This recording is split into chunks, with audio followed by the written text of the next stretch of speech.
Buenas noches, bienvenidos a una nueva edición de Una Cierta Mirada aquí en Canal 10. Con la idea hoy de tratar un tema que realmente nos toca de cerca por orígenes familiares, por vecindad, porque lo tenemos del otro lado por cientos de razones. Tenemos lazos culturales, sociales e históricos con el vecino país de Chile que nos dan mucha familiaridad y sin duda que estas protestas masivas que se están desarrollando en Santiago y en casi todas las ciudades de Chile nos han conmocionado, nos han obligado a abrir la puerta para ver qué estaba pasando en el otrora oasis de Latinoamérica. Hoy nuestra invitada es Miriam Enríquez, la decana de la Facultad de Derecho de la Universidad Alberto Hurtado. ¿Qué tal, Miriam? Gracias por estar. Buenas noches, muchas gracias por este espacio y esta oportunidad de comentar de una situación que tiene que ver con Chile y que, como bien decías, nos toca muy de cerca a todos los países de Latinoamérica. Y Miriam, en tu caso, además, es casi binacional, viviste un tiempo en Argentina. Yo viví prácticamente 20 años entre San Juan y acá en la ciudad de General Roca, y esta oportunidad de estar aquí comentando este tema en esta ciudad para mí es muy emotivo porque genera muchos recuerdos y al mismo tiempo la instancia de esta proximidad que hay entre todas las provincias, sobre todo de la Patagonia, con la vida diaria de lo que ocurre en Chile. Y de golpe ese país tranquilo y manso se despertó un día cruzado por las protestas y las movilizaciones en la calle y por la represión de carabineros y del ejército. ¿Qué fue lo que pasó de golpe en Chile para llegar a ese punto? Hoy se habla que Chile despertó. Yo creo que esa es una de las afirmaciones que más resuena en todo lo que está ocurriendo y que Chile despertó en esta primavera del 2019. Pero en realidad también uno podría preguntarse por qué esto no ocurrió antes, si en definitiva las circunstancias que detonan estos movimientos sociales, esta protesta social, tiene que ver con situaciones que se han ido incubando por mucho tiempo y que suponen un descontento social. Un descontento que tiene que ver fundamentalmente con el caso puntual del alza del transporte, pero que se ha generado también en situaciones que tienen que ver con la educación. Hubo movimientos previos en relación con la educación secundaria, media, como se dice en Chile, con la educación universitaria, en una búsqueda de una educación que sea no solamente gratuita, universal, sino que también de calidad.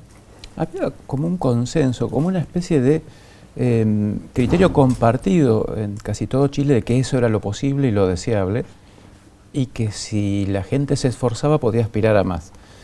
Pero parece que cultivaba algo diferente, una especie de volcán, digamos.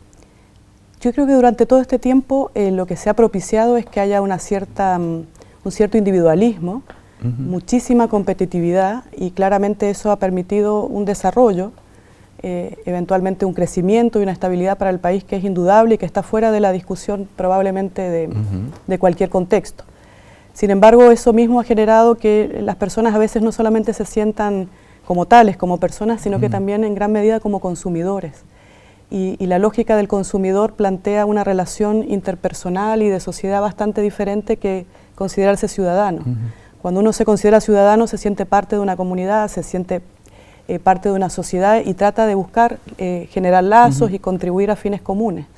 Pero en la medida que lo que se plantea es competitividad, individualismo y la lógica del consumidor, es probable que uno se vaya aislando y vaya relacionándose con los demás de una manera muy distinta. Una de las cosas, recopilando materiales para poder charlar contigo, una de las quejas más continuadas que hemos visto es que el 1% de la población concentra el 30% de la riqueza.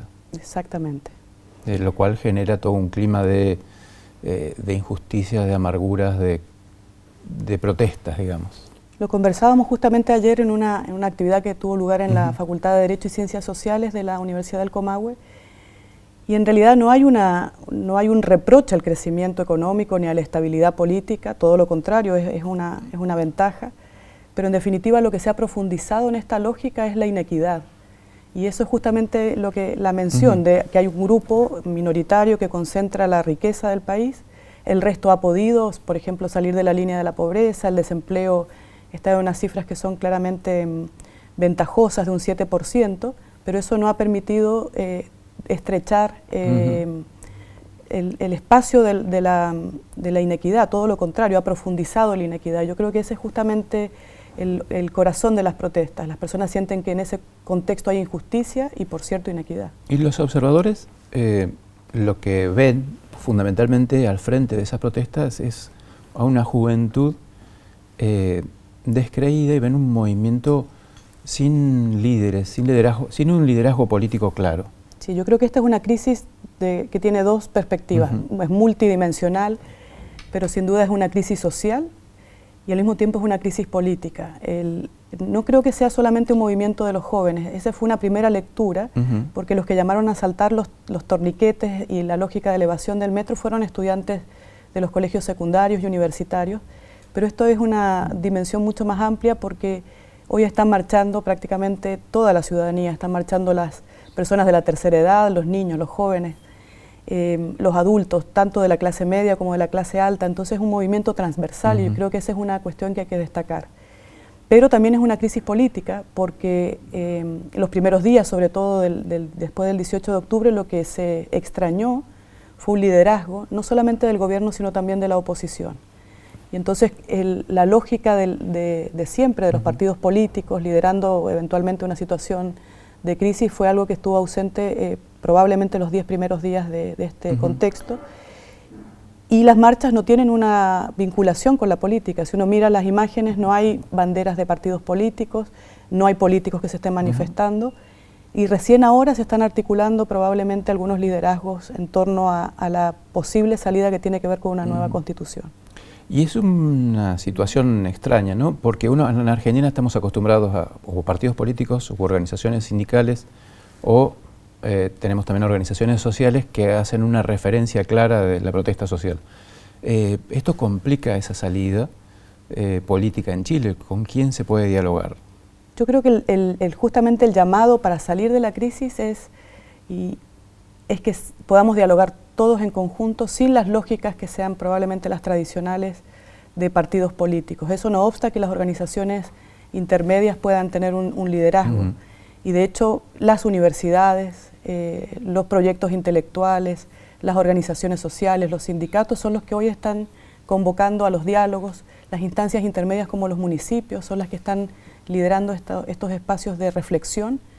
Una reflexión que pretende reconstruir el tejido social. Creo que lo que se dañó en estos días también fue la situación de polarización de las opiniones, de las divergencias. La idea es reconstruir ese tejido social a través del diálogo y probablemente la gente quiera, no sé si sea el mejor camino en ese caso, pero la gente lo que quiere es que ese diálogo sea sin los referentes de siempre, porque hay un descrédito de los partidos políticos, un descrédito respecto de los políticos de siempre, y lo que se espera también es una renovación de estos liderazgos. La renovación de liderazgos en una sociedad como la chilena que es tan vertical. Pero de eso y de la reforma de la Constitución, que es el tema donde nuestra entrevistada es una especialista, vamos a hablar después del corte. Ya volvemos.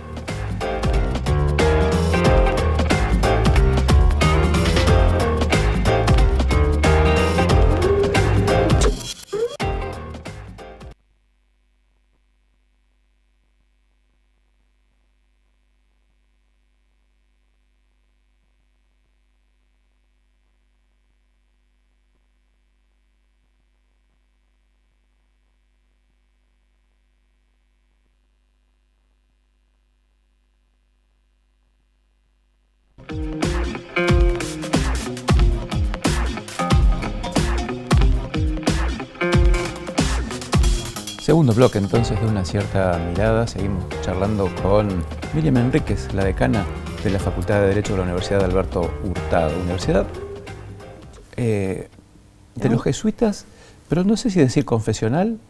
Es una universidad privada y es una universidad que está a cargo de la Compañía de Jesús. Es una universidad jesuita, pero es una universidad que tiene un rol público muy marcado y donde todas las miradas caben. Entonces es una universidad que uno no podría decir confesional porque solamente tiene una perspectiva del mundo. De hecho, el eslogan de la universidad, el llamado más bien de la universidad es bienvenidos a pensar. Bienvenidos a pensar sobre todos los temas. Convulsión, digamos, calles convulsionadas marchas, movilizaciones, cuestionamiento a todo lo que sea autoridad. Pero aparece la palabra mágica que es reforma de la Constitución. ¿Con eso alcanza?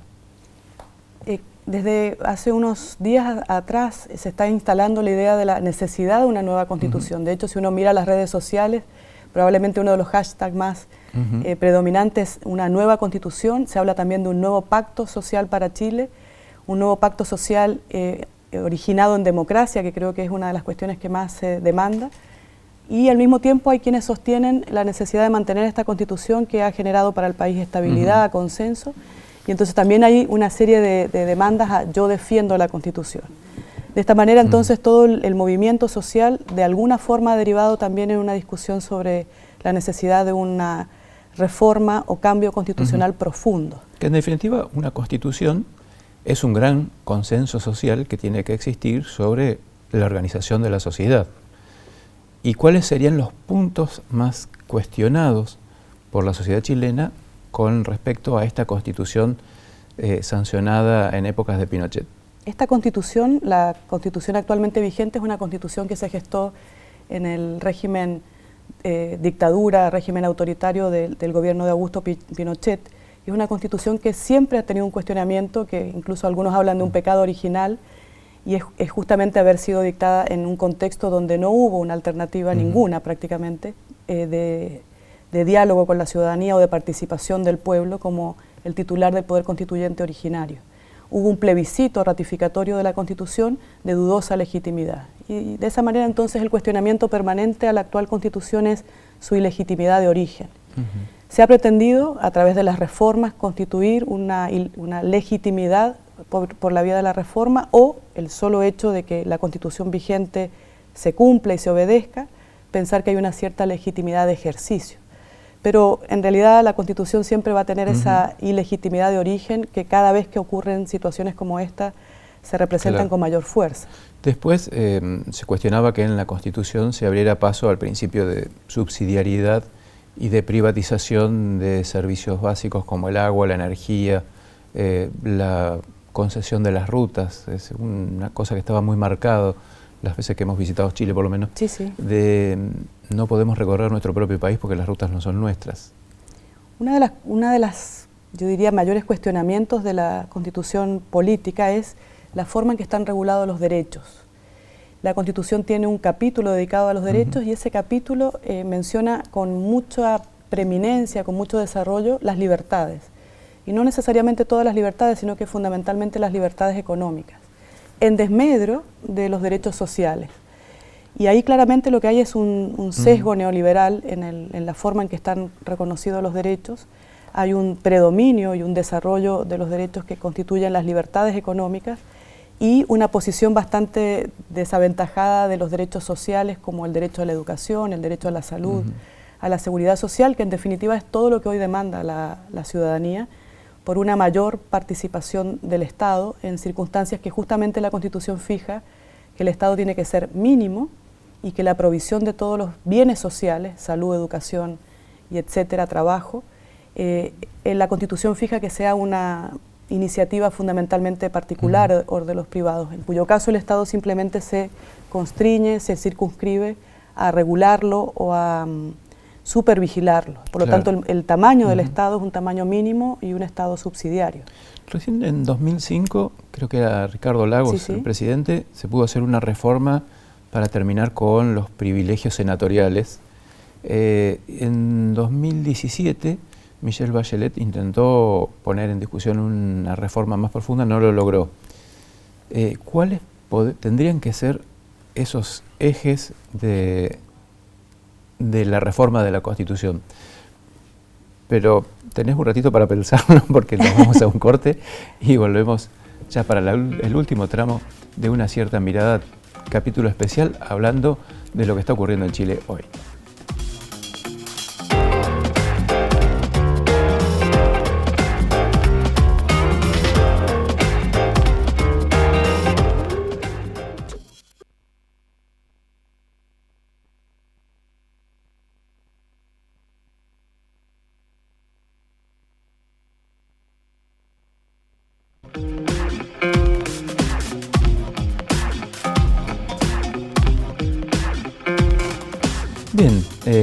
último capítulo entonces de Una cierta mirada y quedamos en definir esos ejes consensuales que la sociedad chilena podría unificarse para tener una nueva constitución. ¿Cuáles podrían ser desde tu mirada de jurista y observadora? La Constitución efectivamente ha sido objeto de ciertas reformas. En el 2005 la reforma del presidente Ricardo Lagos de alguna manera no tocó el capítulo de los derechos, no lo reformó, no lo modificó, pero sí pudo eliminar los enclaves autoritarios, los llamados enclaves autoritarios. La reforma propuesta por la presidenta Bachelet hizo un énfasis en tres conceptos que son fundamentales, y es que cualquier cambio constitucional tenía que ser participativo, democrático e institucional. Y se hizo una propuesta de una nueva constitución sobre la base de lo que la ciudadanía había demandado. Y entonces la pregunta en definitiva hoy es por qué las personas encuentran una salida en la nueva constitución como una alternativa a esta crisis. Y en definitiva es porque quieren participar democráticamente en la elaboración de ese pacto social. Se utiliza mucho la idea de la casa de todos, una casa que uno pueda sentir nuestra, propia, y en ese contexto creo que es tan importante la posibilidad de fijar unos nuevos contenidos como también la idea de la participación como procedimiento. Creo que ahí hay que hacer un énfasis porque quizá uno piensa directamente en los contenidos de una nueva constitución que quizá sean radicalmente distintos a los actuales o eventualmente puedan ser parecidos y tener matices o cambios profundos en algunas perspectivas o puntos, pero también es importante poner el énfasis en el procedimiento. Porque el procedimiento, en la medida que permita la participación, el diálogo de la ciudadanía, al mismo tiempo la representación, una representación que sea inclusiva, que sea plural, que represente a las mujeres, a los pueblos indígenas, etcétera, sería completamente distinta a la constitución que actualmente rige en Chile, que fue una constitución que se le justamente cuestiona su origen, el que no haya podido ser participativa ni democrática y que por tanto los contenidos no solamente no son actuales, sino que al mismo tiempo no son compartidos por todos. ¿Cómo se podría canalizar e institucionalizar políticamente esta energía que ha desplegado el pueblo chileno en una salida de elecciones y de reforma de la Constitución? ¿Es posible? Justamente estos días, que el día viernes y el día lunes de esta semana, lo que se ha estado discutiendo es un eventual procedimiento, porque en general las constituciones contemplan sus reformas. Y en Chile no se está planteando una reforma a la Constitución, se está planteando una nueva Constitución. Y en general las constituciones no plantean su sustitución, su reemplazo. Entonces una vía institucional sería modificar esta Constitución para prever un capítulo nuevo que establezca el cómo se pueda transitar una nueva. Y ese es un inicio del procedimiento, y ese es un inicio que en principio está liderando la Cámara de Diputados y el Senado. Y en paralelo, lo que está haciendo el gobierno, que es el avance, no ha dicho nueva constitución por ahora, pero sí ha dicho que llamaría a un espacio de diálogo, de consulta a la ciudadanía a través de los municipios y que esos contenidos que la gente releve, es decir, que identifique como los más importantes, que seguramente serán en clave de derechos sociales, trabajo, salud, educación, seguridad social, serán aquellos contenidos que eventualmente luego se discutan en el marco de o una asamblea constituyente o una convención constituyente que podría ser mixta, o creo que sería lo menos probable porque también se instala la lógica de una asamblea constituyente, una comisión de expertos. Miren, pensar que todo esto empezó con un reclamo por el aumento del transporte público.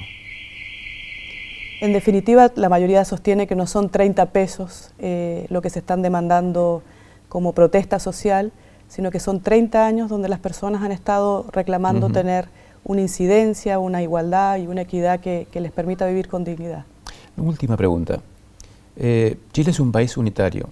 En todo este reclamo, ¿alguien ha pensado en algún momento instalar un sistema más federal que permita la elección de gobiernos regionales? Chile es un Estado unitario, pero una de las reformas más recientes tiene que ver con una mayor descentralización. Y por lo tanto algunas autoridades locales que antes no eran elegidas por sufragio universal, próximamente van a ser elegidas, y eso ya es un cambio importante, pero en definitiva han estado presentes en esta demandas, no solamente la región metropolitana, que seguramente es lo que genera más noticias, sino que prácticamente todo el país, en todos los espacios han habido demandas sociales y se entiende y se espera que la incidencia de las regiones también sea fundamental al momento de tomar las decisiones. Sobre todo en un país tan extenso, ¿no? 4.400 kilómetros. Con una extensión, claro, y nosotros nos tocó justamente estar en las regiones más extremas a propósito del inicio de este movimiento, y es evidente que en todas las ciudades, en todas las regiones, en todas las localidades se demanda lo mismo, que es justamente mayor equidad, mayor participación y mayor incidencia en la toma de las decisiones. Miriam, muchas gracias por participar de este programa. Muchísimas gracias a ustedes. Y a ustedes, del otro lado de la cámara del televisor, muchísimas gracias por seguir en la sintonía o en la visión de esta señal. Nos estamos viendo, nos reencontramos la semana que viene, aquí en Canal 10.